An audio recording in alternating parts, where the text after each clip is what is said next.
Dear students, myself Vishu Chetwani. I am a chartered accountant and assistant professor in government college. इन दिनों में हम पढ़ रहे हैं राजस्थान सर्विस रूल।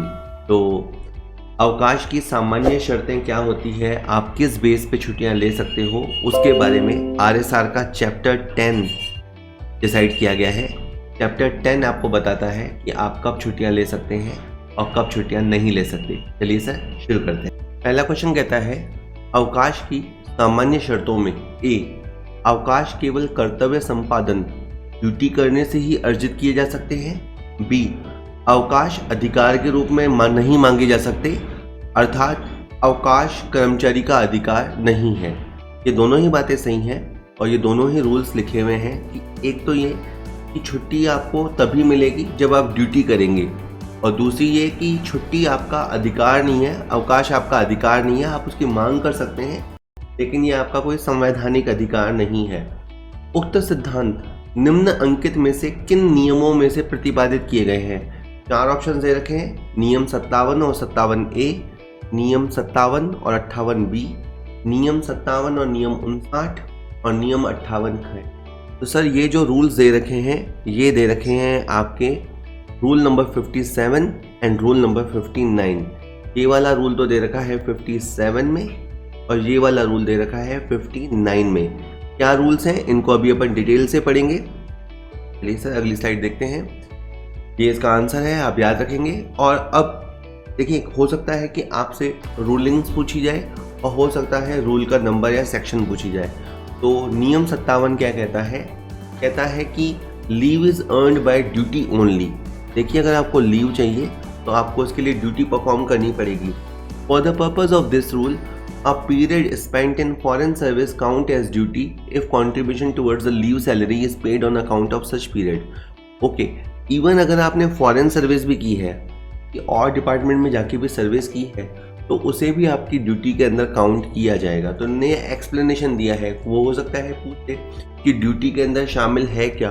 तो ड्यूटी के अंदर आपने जो फॉरेन सर्विस में जाके अदर डिपार्टमेंट में जाके, जैसे रिको, आरटीडीसी, पीडीए, ये मैंने कुछ एग्जांपल्स लिखे हैं, या गवर्नमेंट के किसी कॉर्पोरेशन में जाके अगर आपने ड्यूटीज़ दी है तो उसे वैदेशिक सेवा कहेंगे। तो मैं हिंदी में पढ़ता हूँ।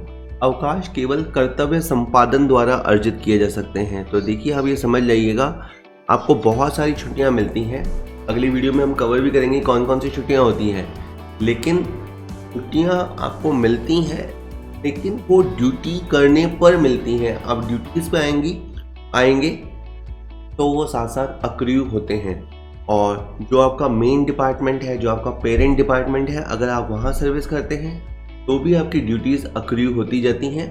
और अगर आप ड्यूटीज़ अपने किसी कहें वैदेशिक विभाग में करते हैं, वैदेशिक सेवा करते हैं, फॉरेन सर्विस करते हैं, फॉरेन सर्विस का मतलब फॉरेन में जाना नहीं होता, किसी राजस्थान के ही किसी और डिपार्टमेंट में गवर्नमेंट ही आपको भेजेगी तो उसे भी वैदेशिक सेवा कहा जाएगा और वो पीरियड भी काउंट किया जाएगा। उसमें कंडीशन होती है कि लीव सैलरी भी वहाँ पे हुई हो, वहाँ पे लीव सैलरी भी कंट्रीब्यूट की गई हो। तो ये सब लिखा है रूल 57 में। रूल 59 साफ कहता है, क्योंकि देखिए आप राजस्थान सर्विस में आने वाले हैं, आरएसआर आप पढ़ाई कर रहे हैं, तो आपको ये समझ में आना चाहिए कि अवकाश आपका अधिकार नहीं है। अवकाश अधिकार के रूप में नहीं मांगा जा सकता। अवकाश स्वीकृतिकर्ता प्राधिकारी का ये विवेक होगा कि वो जन सेवाओं के हित में अवकाश स्वीकृत करने से मना कर दे अथवा स्वीकृत अवकाश को किसी भी समय खंडित कर दे। देखिए, जब आप अपने बॉस के पास छुट्टी के लिए जाएंगे तो हो सकता है, बॉस इन द सेंस जो आपके कॉम्पिटेंट अथॉरिटी रहेंगे जिनसे आप छुट्टी के लिए जाएंगे, तो हो सकता है वो आपको हाँ कर दें, हो सकता है वो आपको मना कर दें। ठीक है, हो सकता है कि जितनी छुट्टियां आप मांगें उससे वो कम अलाउ करें, और हो सकता है कि ऐसी भी स्थिति हो सकती है कि आप छुट्टी चले गए हों, आप मान लीजिए 10 दिन की छुट्टी देके लेके चले गए हों, लेकिन 7वें दिन ही आपको वापस बुला लिया जाए। ये पावर भी जो छुट्टी देने वाला अधिकारी होता है। तब आप ये नहीं कह सकते कि सर आपने मुझे 10 दिन छुट्टी दे दी, अब तो मैं नहीं आऊँगा। ऐसा नहीं होगा, आपको ड्यूटीज़ पे वापस अपनी रिपोर्ट करना पड़ेगा, ड्यूटी पे वापस उपस्थित होना पड़ेगा। तो ये सारे नियम आपको ध्यान रखने हैं। नियम 57 और नियम 59 ये छुट्टी से संबंधित नियम है। अगला क्वेश्चन कहता है, क्या एक अवकाश स्वीकृति प्राधिकारी सेवा नियम 59 के अनुसार एक कर्मचारी को ए ऑप्शन आवेदित अवकाश के लिए मना कर सकता है, आवेदित अवकाश की अवधि को कम कर सकता है, स्वीकृत अवकाश से वापस बुला सकता है, उपयुक्त सभी कर सकता है। जैसे मैंने अभी कहा, उपयुक्त सभी कर सकता है। देखिए, वो आपको छुट्टी के लिए मना कर सकता है, ही कैन रिफ्यूज, वो कह देगा। अभी मैं बताऊंगा कि वो ऐसा किन हालातों में कहेगा।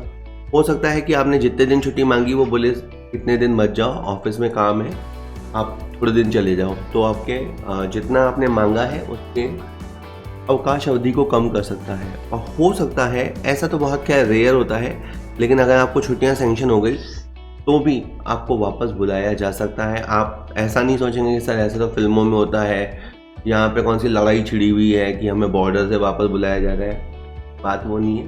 गवर्नमेंट, आप सर्वेंट हैं, आपको ड्यूटी से वापस बुलाया जा सकता है। चलिए नेक्स्ट, सॉरी, इसमें थोड़ा सा डिटेल सुन लीजिए। पहली बात तो जैसे मैंने बताया कि अवकाश आपका अधिकार नहीं है, ये बात आप क्लियर समझ लीजिए नियम 59 में। अब यहाँ पे कुछ बातें और समझते हैं। अवकाश स्वीकृता प्राधिकारी का ये विवेक है कि वो जन सेवाओं में, देखिए, आपको छुट्टी से मना करने का या कम करने का या वापस बुलाने का औचित्य क्या होगा, जन सेवाओं के हित में। इसके लिए जो इंग्लिश में वर्ड आएगा वो है एक्सीजेंसीज, ये यहाँ वर्ड है। जनहित में, पब्लिक इंटरेस्ट में ही आपको ऐसे मना किया जाएगा कि यार ऑफिस में बहुत काम है, कोई अर्जेंट रिपोर्ट करना है, तो आपको मना किया जा सकता है। फिर आप मना नहीं करेंगे कि नहीं छुट्टियाँ जानी है, मेरा तो टिकट हो गया बॉस, अब टिकट कैंसिल कराओ, या घर वालों को या घरवाली को नाराज़ करो, वो तुम देख लो, लेकिन अवकाश आपका अधिकार नहीं है। और हो सकता है कि आपकी छुट्टियाँ जो पहले अलाउ कर दी गई थी उसे खंडित कर दिया जाए। अब इसमें एक एक्सेप्शन है कि एक केस में आपको मना नहीं किया जाएगा, वो ये है कि अगर आपका रिटायरमेंट नज़दीक है तो रिटायरमेंट से पहले जो आप छुट्टियां लेना चाहते हैं तो उसके लिए जनरली अथॉरिटी आपको मना नहीं करेगा। नियम क्या कहता है कि किंतु कोई भी, चौथी लाइन में, किंतु कोई भी ऐसा अवकाश जिसके लिए आवेदन किया हुआ हो और जो सेवा निवृत्ति पूर्व अवकाश के रूप में बकाया हो, एक आपका कहलाता है प्रीपेरेटरी लीव। ठीक है, यहाँ पे देखिए वर्ड है प्रीपेरेटरी। तो कहता है कि ऐसा कोई भी अवकाश जिसके लिए आवेदन किया गया हो और जो सेवा निवृत्ति पूर्व अवकाश के रूप में बकाया हो, उसे प्राधिकारी द्वारा मना नहीं किया जाएगा। अगर इसके लिए मना करेगा भी तो गवर्नमेंट मना करेगी या कोई सक्षम प्राधिकारी होगा जो इस पर निर्णय करता होगा, वो मना करेगा और वो लिखित में मना करेगा। तो यानी यूँ समझिए कि केवल एक सेवा निवृत्ति पूर्व अवकाश अगर आपका बाकी चल रहा है, आपने क्लेम किया है, तो जनरली अथॉरिटी उसे मना नहीं करते। अगर मना वो होता भी है तो बहुत ही हायर लेवल पे होता है, वो भी राइटिंग में मना होता है। आप ये याद रख लीजिए। इंग्लिश में वर्ड है प्रीपेरेटरी टू रिटायरमेंट। यहाँ से मैं इंग्लिश में पढ़ देता हूँ। Preparatory to retirement shall not be refused by such authority and it shall be refused in writing by the government और by such authority to whom powers have been delegated in this behalf. Third question कहता है, अवकाश स्वीकृति प्राधिकारी स्वीकृत एवं उपभोग किए जा चुके एक प्रकार के अवकाश को दूसरे प्रकार के अवकाश में बदल सकता है यदि ए, अवकाश की प्रकृति बदलने का कर्मचारी का प्रार्थना पत्र अवकाश समाप्ति के 3 माह में प्राप्त हो गया हो, बदलकर स्वीकृत किया जाने वाला अवकाश कर्मचारी को प्रथम बार अवकाश स्वीकृति के समय भी देय था, अवकाश वेतन का समायोजन अंतिम रूप से स्वीकृत अवकाशों के वेतन से कर लिया जाए। उपयुक्त सभी, तो इसका आंसर है उपयुक्त सभी। देखिए, छुट्टियों के संबंध में आप एक बात समझ लीजिए, अगर आपकी कोई छुट्टी आपने ली थी और वो आपको अलाउ की गई थी, आपने छुट्टी मांगी, आपको छुट्टी मिल गई थी, अब बाद में आप उसका नेचर बदलना चाहते हैं तो आप उसका नेचर चेंज करवा सकते हैं, लेकिन इसके लिए आपको एक तो अपने जो अथॉरिटी हैं, जो साइनिंग कॉम्पिटेंट अथॉरिटी हैं, आपको उनके अप्लाई करना पड़ेगा 3 महीने के अंदर। जिस भी दिन आपकी छुट्टी ख़त्म हुई, उस छुट्टी ख़त्म होने से 3 महीने के अंदर आपको अप्लाई करना पड़ेगा कि सर मैंने वो पहले पीएल के लिए अप्लाई कर लिया था, अब आप प्लीज़ उसे सीएल में कन्वर्ट कर दीजिए। मान लीजिए पहले आपने प्रिविलेज लीव ली थी, अब आपने कहा कि सर इसे प्लीज़ मेरे पास सीएल पड़ी है, आप इसे कैजुअल लीव में कन्वर्ट कर दीजिए। या हो सकता है कि पहले आपने एचपीएल के लिए अप्लाई किया था, हाफ पे लीव के लिए अप्लाई किया था, और अब आप उसे सीएल में कन्वर्ट कराना चाहते हैं। या किसी भी तरह का चेंज जो आपको मुफीद लगता हो, जो आपको सूटेबल लगता हो, आप करवा सकते हैं, लेकिन कब? 3 महीने के अंदर अंदर आपको अप्लाई करना पड़ेगा। लेकिन सब्जेक्ट ये है कि जिसमें शर्त ये है कि जिसमें आप चेंज कराना चाह रहे हो वो छुट्टी आपके पास होनी चाहिए, और वो अब होगी उससे काम नहीं चलेगा, वो तब भी होनी चाहिए जिस समय आप छुट्टी के लिए गए थे। सपोज कीजिए कि आप अक्टूबर में छुट्टी पे गए थे, ठीक है, और आपने 3 महीने के अंदर अंदर, मान लीजिए जनवरी के अंदर 3 महीने की लिमिट के अंदर चेंज करने के लिए अप्लाई कर दिया। लेकिन जिसमें तुम चेंज कराना चाह रहे हो वो छुट्टी अक्टूबर के समय भी तुम्हारे पास होनी चाहिए। आज हो जाने भर से तुम उसे चेंज नहीं करा सकते, उस समय भी होनी चाहिए, ठीक है। तो आप ऐसे अपने अधिकारी को धर्म संकट में नहीं डालोगे। आप उसे बोलोगे कि भाई सर मेरे पास पहले भी ये छुट्टी थी पर तब मैं उसे क्लेम नहीं कर पाया, लेकिन अब मेरा मन है, आप प्लीज़ चेंज कर दीजिए, वो कर देंगे, ठीक है। और तीसरा ये है कि इस चेंज की वजह से अगर कोई पैसा गवर्नमेंट का निकलता है तो गवर्नमेंट आपसे ले लेगी, और अगर कोई पैसा आपका निकलता है तो आपको दे दी जाएगा। हो सकता है पहले आपने पीएल अप्लाई किया हो तो आपके उतने दिन के पैसे कट गए हों, उससे 5 दिन के पैसे कट गए हों, अब आपने उसे सीएल में कन्वर्ट करा दिया तो गवर्नमेंट आपको 5 दिन का पैसा दे देगी।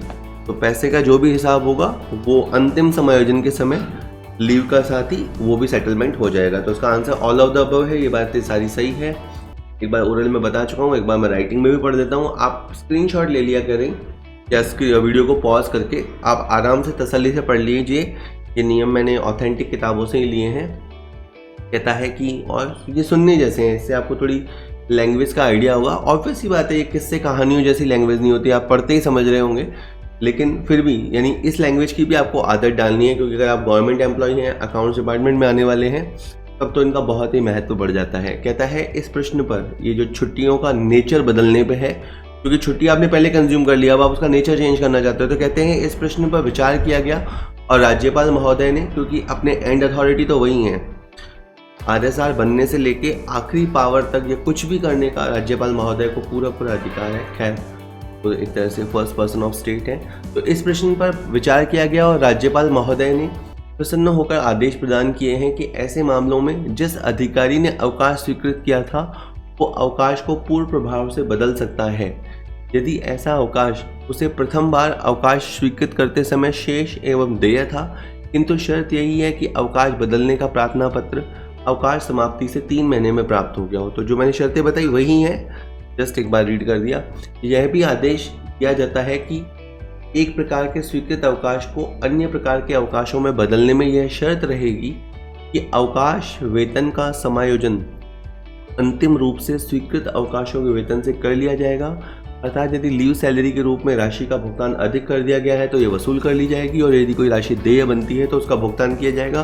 कुल मिला के जो भी पैसे का हिसाब है वो कर लिया जाएगा। जिस अथॉरिटी ने आपको लीव ग्रांट की थी वो आपकी लीव का नेचर चेंज कर सकता है विद रेट्रोस्पेक्टिव, मतलब अब से ऐसा कर देंगे ऐसा नहीं है, वो पुरानी छुट्टी के नेचर को चेंज कर सकते हैं, ये पावर उनको है। यानी वो उसको पूर्व प्रभाव से रेट्रोस्पेक्टिवली इफेक्ट से चेंज कर सकते हैं, बशर्ते उसी अधिकारी को आपने अप्लाई किया हो जिस अधिकारी ने पहले आपको छुट्टी दी थी, वही उसको चेंज भी कर सकता है। ये सारे नियम आप पढ़ लेना, हिंदी इंग्लिश दोनों में लिखे हैं, ठीक है। ओके, नेक्स्ट क्वेश्चन देखो, कहता है निम्नांकित में से कौन कौन से नियम अनुसार हैं। पहला, अवकाश साधारणतः कार्यभार हस्तांतरण के दिन से शुरू होता है तथा कार्यभार ग्रहण करने के पूर्व के दिन समाप्त हो जाता है। ओके, प्रत्येक कर्मचारी को अपने अवकाश प्रार्थना पत्र में अपना अवकाश काल का पता लिखना चाहिए, बिल्कुल सही बात है। अवकाश के साथ साथ सार्वजनिक अवकाशों का संयोजन किया जा सकता है, ये बात भी बिल्कुल सही है। उपयुक्त सभी सर इसका आंसर उपयुक्त सभी है। ये जो तीनों बातें लिखी हुई हैं वो बिल्कुल सही है, मैं बारी बारी से इनके ऊपर आऊँगा। चलिए सर देखते हैं कैसे। ऑल ऑफ द अबव है। पहली बात आप ये समझिए कि आपकी छुट्टी कब से स्टार्ट होगी। तो ऑब्वियस ही बात है कि जब अपना चार्ज आप किसी को संभला देते हैं तो जैसे ही आप अपना चार्ज किसी को हैंड ओवर कर देते हैं वहाँ से आपकी छुट्टी स्टार्ट होती है। आप अपने चार्ज था वो आपने अपने सीनियर या जूनियर जो भी हैं उनको दे दिया, वहाँ से आपकी छुट्टियाँ स्टार्ट हो जाएंगी, ठीक है। इसके बाद मान लीजिए कि आपने 15 जनवरी को चार्ज समझा दिया, वहाँ से आपकी छुट्टियाँ स्टार्ट हो गई, और 22 जनवरी को आप वापस ड्यूटी पे आ गए। तो आपका छुट्टी पे रहना 21 जनवरी को समाप्त हो जाएगा। ठीक है, तो अब माना जाएगा कि आप 15 जनवरी से छुट्टी पे रहे जब से आपने चार्ज दिया। अब आपने 22 जनवरी को वापस से चार्ज रीअज्यूम किया। ठीक है, तो 21 जनवरी तक आपकी छुट्टी मानी जाएगी, ये आपका लीव पीरियड माना जाएगा। तो देखिए कहता क्या है, ये नियम 60 में लिखा है, साधारणतः अवकाश उस दिन से शुरू होता है जिस दिन जो आपके जो भी काम है वो उसका स्थानांतरण होता है, और जिस भी दिन आपने रीजॉइन किया उससे पहले वाले दिन समाप्त हो जाता है। अब इसमें एक और बात है, कई बार हो सकता है कि जो कर्मचारी है वो छुट्टियों पे गया था और विदेश में गया था, तो अगर वो विदेश में गया था तो उसमें एक नियम यूँ समझिए कि जिस दिन वो जहाज़ से अगर आ रहा है और उसका जहाज़ इंडिया में बंदरगाह पे प्रवेश कर लेता है, तो उसी दिन से उसका छुट्टी पे रहना समाप्त हो जाता है। ठीक है, मान लीजिए कि जो जहाज़ है वो 18 जनवरी को बंदरगाह पे आया। ठीक है, उसके बाद वो हो सकता है ऑफिस में 19 तारीख को आ जाए, या ऑफिस में हो सकता है 20 तारीख को आए, लेकिन यही माना जाएगा कि बस वो 18 तारीख तक छुट्टियों पे थे, जब तक जहाज़ भारतीय बंदरगाह पे नहीं आ गया। या अगर वो एयरक्राफ्ट से आ रहे हैं तो जिस दिन वो किसी भी हवाई अड्डे पे उनका हवाई जहाज आ जाता है तो वो दिन माना जाता है कि इस दिन इनका अवकाश समाप्त हो गया। नियम में पढ़ता हूँ चौथी लाइन में, जब भारत से बाहर विदेशों से अवकाश का उपभोग करके कर्मचारी लौटता है और उसे हमने ज्वाइन करने के लिए पीरियड दे रखा है, तो उसके अवकाश का अंतिम दिन वह होगा जिस दिन उसका जहाज जिसमें वो यात्रा कर रहा है अपने गंतव्य स्थान के बंदरगाह में लंगर पे आ जाता है। ठीक है, तो कुल मिला के आपका जहाज़ है वो लौट जाएगा, तो उस दिन आप मान लिया जाएगा कि भाई अब आपकी ड्यूटी ज्वाइन करने की तैयारियां हो रही हैं, और उसी दिन आपका लीव पे होना समाप्त हो जाएगा। यदि वो वायुयान द्वारा लौटता है तो वायुयान के भारत में नियमित हवाई अड्डे पर आने का दिन अंतिम दिन होगा, उस दिन मान लिया जाएगा। मतलब इन सब चीज़ों का इंपॉर्टेंस है कि आप कब छुट्टी पे थे, कब छुट्टी पे नहीं थे, ये सारी चीज़ें मैटर करती हैं, इसीलिए ये नियम है।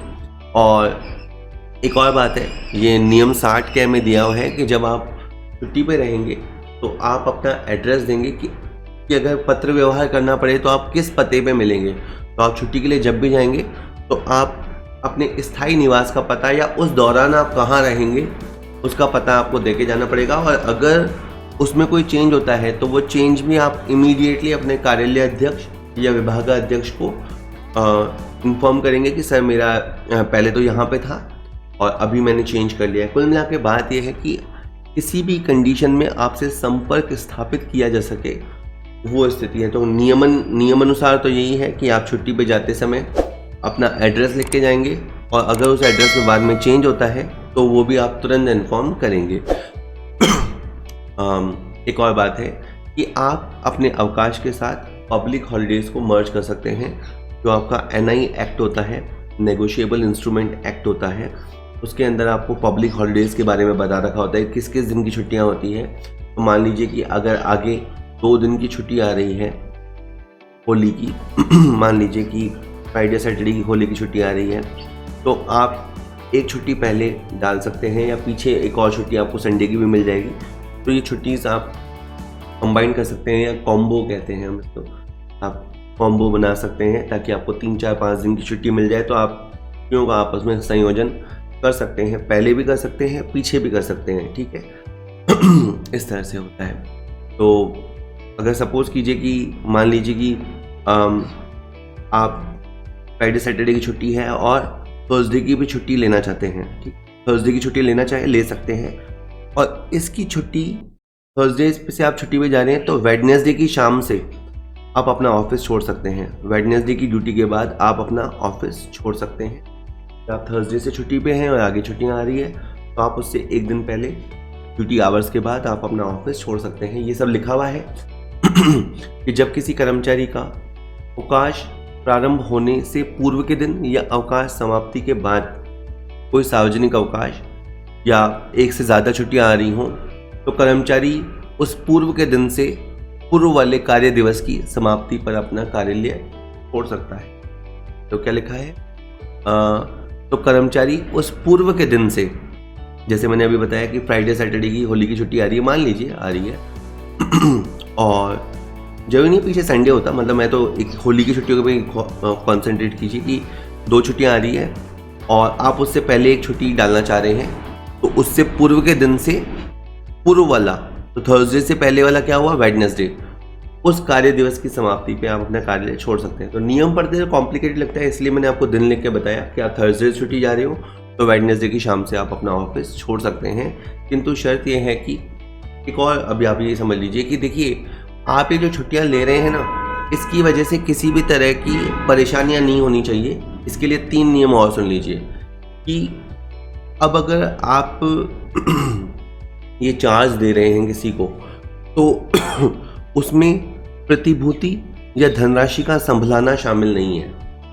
कहने का मतलब ये है कि अगर आपके पास ऐसा चार्ज है कि आपके पास कुछ सिक्योरिटी रहती है या कुछ अमाउंट रहता है, तो जनरली आपको ये कॉम्बिनेशन ऑफ छुट्टियाँ अलाउ नहीं की जाएंगी। परमानेंट एडवांस किसी को दिया गया है तो वो एक अलग बात है, लेकिन अगर आपकी कस्टडी में पैसा या सिक्योरिटीज़ रहती है तो जनरली आपको छुट्टियों का एक जो कॉम्बिनेशन है वो नहीं करने दिया जाएगा। इसी तरह से अगर आपके छुट्टी में, दोनों नियम का सिंपल बता रहा हूँ आपको, सेकंड और थर्ड का, अगर आपकी छुट्टियों की वजह से किसी और को ड्यूटी पे बुलाया जा रहा है, आपका काम देखने के लिए किसी और को बुलाया जा रहा है, तो ऐसी स्थिति नहीं होना चाहिए कि उसे जल्दी बुलाना पड़े।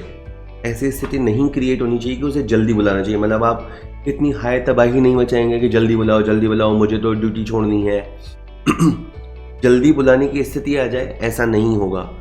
या मान लीजिए कि आप छुट्टियों से वापस आ रहे हैं, तो आप इतना लेट नहीं आ सकते कि आपके चक्कर में दूसरे एम्प्लॉयज़ लेट हो जाएं।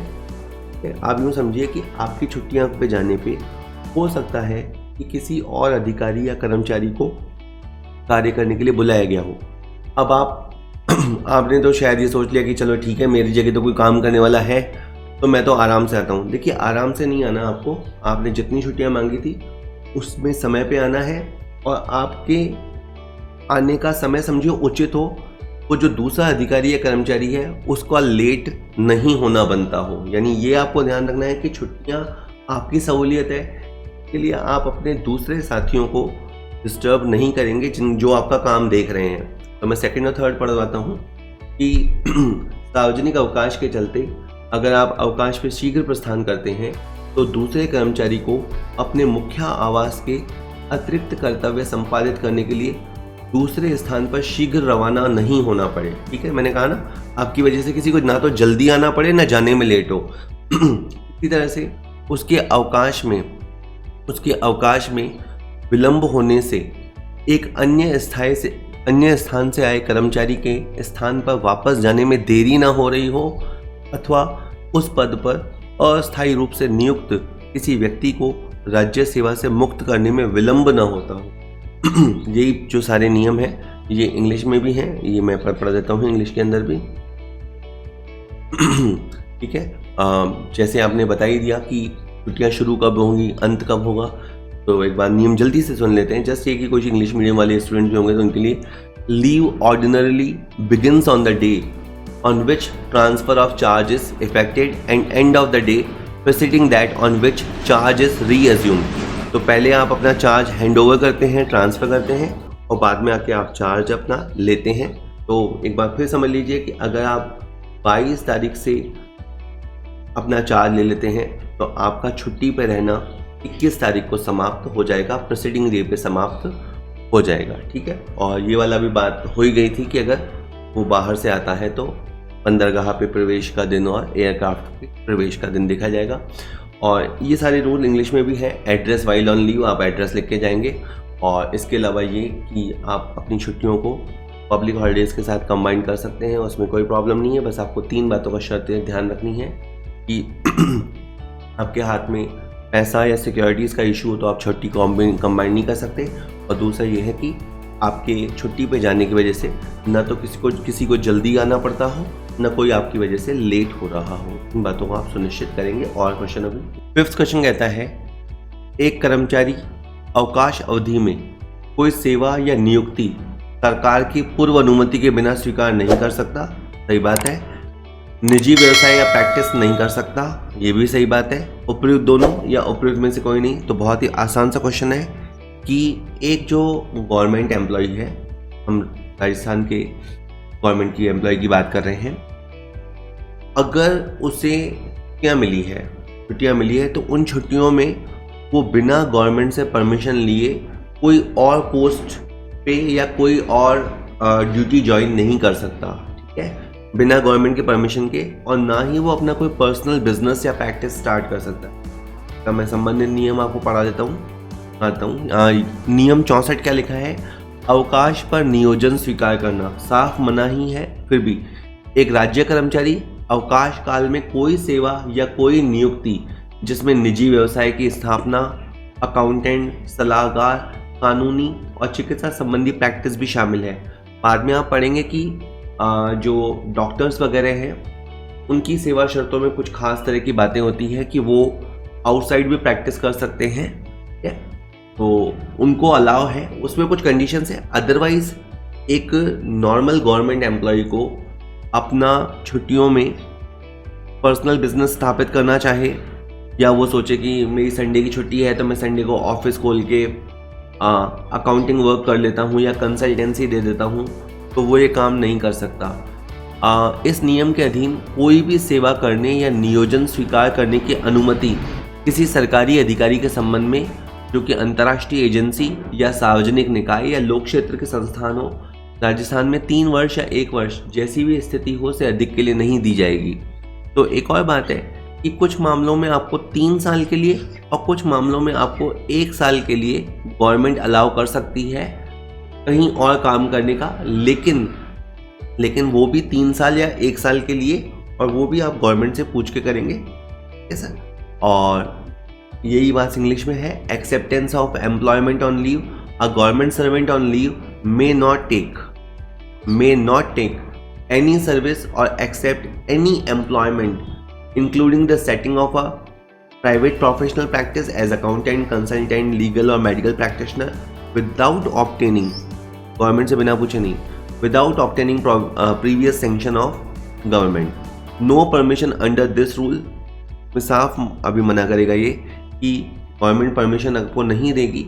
No permission under this rule to take up any service or accept employment shall be granted in respect of a government servant taking employment with international agency or statutory bodies or public sector concerns in Rajasthan beyond the period of 3 years or 1 year, as the case may be in RSRTC, RICO, RFC, Rajasthan Housing Board, AVVNL, JVNL। मतलब आपको वैदेशिक सेवाओं वगैरह में भी अगर भेजा जाएगा तो कुछ मामलों में 3 साल, कुछ मामलों में 1 साल, उससे ज़्यादा आपको अलाउ नहीं किया जाएगा, ठीक है। और अगला क्वेश्चन कहता है, एक कर्मचारी को उसके अवकाश समाप्ति से पूर्व ही आवश्यक रूप से सेवा पर वापस बुलाने पर निम्नलिखित में से क्या लाभ देय होंगे? ए, वह उस दिन से सेवा पर कर्तव्य पर माना जाएगा जिस दिन वो कर्तव्य स्थल के लिए प्रस्थान करता है, बिल्कुल सही बात है। वह साधारण दर से यात्रा भत्ता प्राप्त करने का अधिकारी होगा, ये बात भी बिल्कुल सही है। पदभार ग्रहण करने तक वो लीव सैलरी ही प्राप्त करेगा, ये बात भी बिल्कुल सही है। देखिए, अगर कोई व्यक्ति छुट्टी गया हुआ है, मान लीजिए कहानी बना लेते हैं कि एक एम्प्लॉय छुट्टियां लेके शिमला घूमने गया हुआ है। अब पीछे मान लीजिए जनहित में या ऐसी कोई स्थिति हो गई कि उसका प्राधिकारी उसे कहता है कि आप वापस आ जाओ। तो जो वापस आने का ऑर्डर लिखेगा तो पहले तो आपको वो देखना है और उस एम्प्लॉय को भी देखना है कि वो ऑर्डर स्वैच्छिक वापसी का है या वो अनिवार्य वापसी का है। अगर जो इच्छा पर निर्भर है कि अगर आपकी इच्छा हो तो लौट जाओ, तो ये जो तीनों लाभ बताए हैं इनमें से कोई भी लाभ देय नहीं होगा। लेकिन अगर उसे अनिवार्यतः कहा गया है कि आप आइए और आके ड्यूटी ज्वाइन कीजिए, तो फिर जिस दिन वो रवाना होगा, मैं नहीं कह रहा जिस दिन वो ऑफिस पहुंचेगा, नहीं, जिस दिन वो रवाना हो जाएगा ना ड्यूटी के लिए, वो दिन से वो ड्यूटी पे माना जाएगा। यानी जिस दिन वो डिपार्चर कर गया वहाँ से, उस दिन से वो ड्यूटी पे माना जाएगा। उसका जो आने का खर्चा होगा वो भी गवर्नमेंट वहन करेगी। और बाकी एक बात और है कि जब तक वो रियल में ज्वाइन नहीं कर लेता तब तक कि उसको लीव सैलरी मिलती रहेगी। तो ये तीनों लाभ होते हैं। एक बार मैं इसको पढ़ देता हूँ। कहता है कि अवकाश से वापस बुलाने के नियम 66 में दे रखा है, किसी राज्य कर्मचारी को उसका अवकाश समाप्त होने से पहले ही वापस बुलाने के आदेशों में ये उल्लेख किया जाना चाहिए कि क्या अवकाश पर वापस आना स्वैच्छिक है या आवश्यक है। अगर वापस आना स्वैच्छिक है तो राज्य कर्मचारी किसी सुविधा का अधिकारी नहीं होगा, और यदि वापस आना आवश्यक हो तो उस दिनांक से वो सेवा पर उपस्थित माना जाएगा जिस दिन वो उस स्थान के लिए प्रस्थान करता है। पहुंचेगा तो शायद 1-2 दिन बाद, लेकिन जिस दिन वो वहाँ से प्रस्थान कर गया उस दिन से वो ड्यूटी पे माना जाएगा।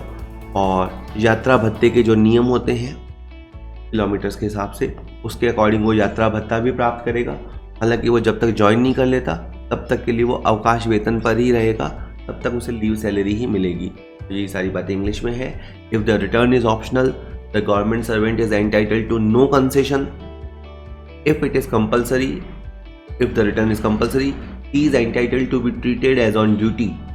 ऑन ड्यूटी माना जाएगा फ्रॉम द डेट, कब से माना जाएगा, on which he starts for the station, on which he starts for the station to which he ordered, and to draw travelling allowance for the journey under the travelling allowance rules, but to draw until he joins his post leave salary only। और देखते हैं, बहुत time से students की demand आ रही थी कि sir हमारी जूनियर अकाउंटेंसी की तैयारी कैसी चल रही है, हम उस तैयारी को देखना चाहते हैं। तो अगर आप कुछ क्वेश्चन बैंक का सैम्पल पेपर बना देते तो नाउ आप कह सकते हैं इंतज़ार पूरा हुआ। और अकाउंटेंसी का क्वेश्चन बैंक मैंने रेडी कर दिया है और वो अब अवेलेबल है। उसके अंदर 3000 मल्टीपल चॉइस क्वेश्चन हैं। ये क्वेश्चन हिंदी और अंग्रेज़ी दोनों भाषाओं में दिए गए हैं। आप किसी भी स्ट्रीम के हों, लैंग्वेज के स्टूडेंट रहे हों, आप आराम से क्वेश्चन को समझ पाएंगे। कर पाएंगे या नहीं वो तो आपकी तैयारी से पता लगेगा। क्वेश्चन में थ्योरी क्वेश्चन और प्रैक्टिकल क्वेश्चन दोनों दिए हैं, क्योंकि पता नहीं है कि किस तरह के क्वेश्चन एग्जाम में पूछे जाएंगे। और हमें तो एक एक क्वेश्चन का इंपॉर्टेंस होता है, क्योंकि एक क्वेश्चन 3 नंबर का है तो एक क्वेश्चन खेल बना सकता है, बिगाड़ सकता है। सारे MCQs मैंने टॉपिक वाइज डिस्ट्रीब्यूट किए, तो आप अपनी टॉपिक वाइज तैयारी दे सकते हैं। फुल कवरेज दिया है। और अगर बाय द वे क्वेश्चन का आंसर आपको समझ नहीं आता या आपको लगता है कि इसका आंसर कुछ अलग होना चाहिए, तो आप एक व्हाट्सएप नंबर स्क्रीन पर आप व्हाट्सएप कर सकते हैं। मैं डेफिनेट उसका आपको आंसर करूँगा। और ये सब मात्र 99 रुपये में अवेलेबल है, तो कम रेट पे ही है। तो आप आराम से अपनी तैयारी चेक कर सकते हैं। अकाउंटेंसी के बाद जो अलग अलग सब्जेक्ट्स हैं मैं उनके भी क्वेश्चन बैंक रिलीज़ करूँगा। अभी राइट नाउ जब आप ये वीडियो देख रहे हैं तो अकाउंटेंसी का क्वेश्चन बैंक अवेलेबल है और इसका जो लिंक है डिस्क्रिप्शन में दिया गया है। 7वां क्वेश्चन कहता है, चिकित्सा के आधार पे अवकाश स्वीकृति के लिए प्राधिकृत चिकित्सक का प्रमाण पत्र आवेदन पत्र के साथ संलग्न होना चाहिए। ठीक है, सारी लैंग्वेज आप जानते ही हैं, थोड़ी घुमावदार होती है। देखिए बात क्या है कि आप मेडिकल बेस पे छुट्टी लेना चाहते हैं, छुट्टी लेनी है तो आप एप्लीकेशन देंगे। अब एप्लीकेशन देंगे उसके साथ साथ आपको बीमार हैं उसका सर्टिफिकेट भी देना पड़ेगा, मेडिकल सर्टिफिकेट आपको देना पड़ेगा। ठीक है, अब ऑब्वियस ही बात है सर्टिफिकेट होंगे तो वो सर्टिफाइड बाय समबडी होगा, मतलब उसके ऊपर कोई साइन करेगा। तो कौन करेगा, प्राधिकृत चिकित्सक कौन है? ए ऑप्शन है सरकारी अस्पताल में कर्तव्यरत एक राजकीय चिकित्सा अधिकारी। ऑब्वियस ही बात है जो गवर्नमेंट हॉस्पिटल का डॉक्टर है वो तो प्राधिकृत चिकित्सक है ही है।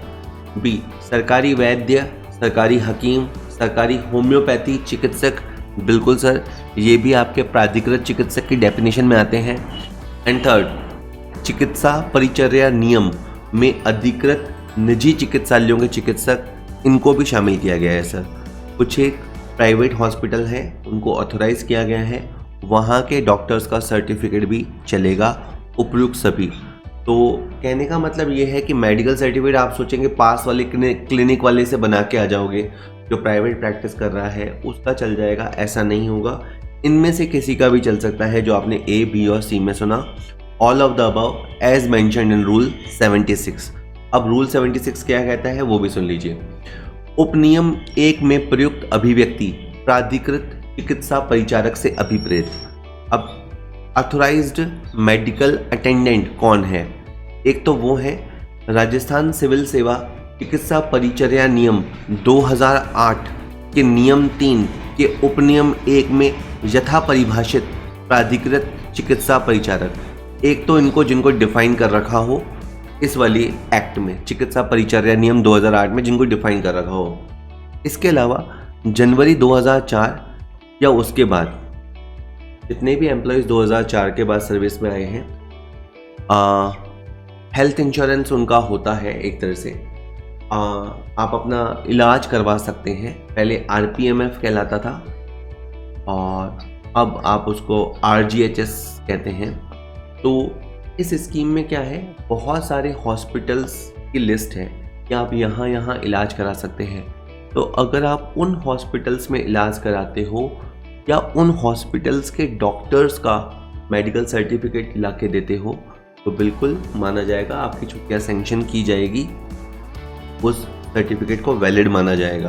तो क्या बताया मैंने, जिन हॉस्पिटल में जो अनुमोदित या कहें जो लिस्ट में होते हैं हॉस्पिटल्स, उन लिस्टों में जो हॉस्पिटल्स हैं वहाँ के जो डॉक्टर्स हैं उनका मेडिकल सर्टिफिकेट प्रोड्यूस कर सकते हैं। इसके अलावा अगर कोई इमरजेंसी है, आपको किसी प्राइवेट हॉस्पिटल में इलाज कराना पड़ा, मान ना करें किसी प्राइवेट हॉस्पिटल में इलाज कराना पड़ा और आप अगर वहाँ इंडोर पेशेंट के रूप में, अंतरंग रोगी के रूप में उपचाररत रहे, मतलब वहाँ आपका इलाज चला एज ए इंडोर पेशेंट, आप वहाँ जमा रहे इन द सेंस वहाँ पड़े रहे, तो वहाँ के जो चिकित्सा अधिकारी हैं वो जो मेडिकल सर्टिफिकेट देंगे वो भी पूरी तरह से मान्य होगा। ठीक है सर, होप समझ में आया होगा। एक ही बात को मैं रिपीट करूँगा तो आप बोर होते हैं, इससे वीडियो थोड़ा और अननेसेसरी लेंथी हो जाता है। तो आपको कोई बात कम समझ आई तो आप एक बार वीडियो वापस से रिवाइंड करके सुन लीजिए करिए। मैं बस ये कोशिश ये करता हूँ कि एक बार इंग्लिश वालों के लिए भी पढ़ दूँ, उसमें भी रिपीटेशन तो हो ही जाता है, आई नो दैट, बट तो आप जो हिंदी वाले हैं वो चाहें तो स्किप करें, और आपको लगता है कि हमारी इंग्लिश भी बेहतर होनी चाहिए, हम इंग्लिश में भी सुन लेते हैं, तो फिर तो बहुत ही बढ़िया, सोने पे सुहागा। The expression authorised medical attendant used in the sub rule 1 shall mean, तो बात किसकी चल रही है कि आप मेडिकल सर्टिफिकेट ला के देंगे किसी अथोराइज्ड मेडिकल अटेंडेंट का, तो वो कौन होगा, उसका क्या मतलब है, an authorised medical attendant as defined in sub rule 1 of rule 3 of the Rajasthan civil service. तो इसके लिए फिर आपको ये रूल्स पढ़ने पड़ेंगे, मेडिकल अटेंडेंस रूल्स। वहाँ पे जिन जिन डॉक्टर्स को बताया गया है वो सब अथोराइज्ड मेडिकल अटेंडेंट हैं। इसके अलावा in respect of treatment under the mediclaim scheme applicable to government servants appointed on और after 1 January 2004, the medical officer of the hospitals approved by the commissioner, state insurance and general provident fund department. ठीक है, तो ये आपका एक department होता है SIPF department. उसने कुछ हॉस्पिटल्स को बता रखा है, उन हॉस्पिटल्स के डॉक्टर्स का आप सर्टिफिकेट लाते हैं तो वो, in the case of treatment taken as indoor patient in a private hospital run by trust in an emergent circumstances, मतलब कोई ऐसी इमरजेंसी आ रही हो in which reimbursement of medical claim is allowed the medical officer of that hospital. ठीक है, तो private वाला भी चलेगा, कंडीशन है। नेक्स्ट है 8वां, राज्य सरकार द्वारा अधिकृत होम्योपैथिक आयुर्वेदिक चिकित्सक से प्राप्त चिकित्सा प्रमाण पत्र के आधार पर राजपत्रित अधिकारी को कितना अवकाश स्वीकार किया जा सकेगा। वैसे अलग अलग मामलों में, किसी मामले में आप 60 दिन की छुट्टी ले सकते हो मेडिकल ग्राउंड पे, किसी मामले में 120 दिन तक की भी छुट्टी ले सकते हो, लेकिन अगर आपका इलाज किसी होम्योपैथिक चिकित्सक या किसी आयुर्वेदिक चिकित्सक से चल रहा है तो 15 दिन तक की छुट्टियां आप उसके बेसिस पे ले सकते हो। आप उनके द्वारा दिया गया मेडिकल सर्टिफिकेट और बाद में फिटनेस, पहले सिकनेस होता है, मतलब पहले सिक होता है फिर फिट होता है, पहले सिकनेस का और बाद में फिटनेस का सर्टिफिकेट देते हो तो 15 दिन तक की छुट्टी आपके सैंक्शन अथॉरिटी दे सकते हैं आपको।